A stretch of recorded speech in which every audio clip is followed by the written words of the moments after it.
একেবারেই যদি এই ধরনের ওড়না না পাও তাহলে বলবো সবথেকে ভালো একদম নেট কিনে এনে সেটাকে পাড় দিয়ে বা জড়ি দিয়ে বসিয়ে নিজের মতো করে একটা ওড়নার ডিজাইন দেওয়া। হ্যাঁ, এরকমও কিন্তু হয়। এরকম অনেক ব্রাইডকেই আমি দেখেছি যারা ঠিকঠাক কালার ম্যাচিং করে ওড়না পায় না বলে একটা ওড়না অথবা পাড় কিনে এনে সেই একটা কিন্তু নতুন সুন্দর একটা ডিজাইনের ওড়না তৈরি করে ফেলে। ব্লাউজ, ওড়না, মুকুটের পর এবার আসছে কিন্তু মাথার টিকলি।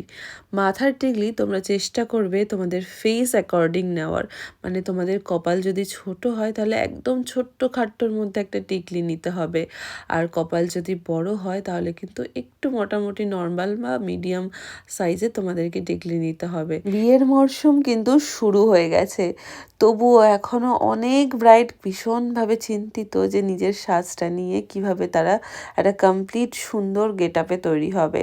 অথচ দেখো এই ইম্পর্টেন্ট মেইন পার্টগুলোই তোমরা ভুলতে বসেছো। তোমরা ভেবেছো মেকআপ আর্টিস্ট এসে সাজিয়ে দিলেই তোমরা সুন্দর হয়ে যাবে। হ্যাঁ, অবশ্যই তোমরা সুন্দর হবে, কিন্তু তার জন্য তোমাদের কিন্তু এই জিনিসগুলো ভীষণভাবে মানতে হবে। আর এবার দেখো আমার ব্রাইড মানে সৌমিলিকে একদম রেডি করে ফেলেছি ওর একটা ড্রিম লুকে। বরাবরের মতন আমি আবারও চলে এসেছি তোমাদের মতামত জানতে বা তোমাদের পুরো সাজটা কেমন লাগলো সেটা শুনতে। আর সৌমিলিকে একটু অন্যরকম দেখার কারণ হচ্ছে ওর এই সুন্দর শাড়িটা, একদম লাল বেনারসি ছেড়ে যে এমন একটা সুন্দর শাড়ি পরেছে, তার উপর ওকে দেখতেও কিন্তু বেশ লাগছে। আচ্ছা, তোমরা জানিয়ে যেও এবার তোমাদের কেমন লাগলো। আর কন্ট্যাক্ট ডিটেলসটাও আমি তোমাদের স্ক্রিনে দিয়ে দিলাম।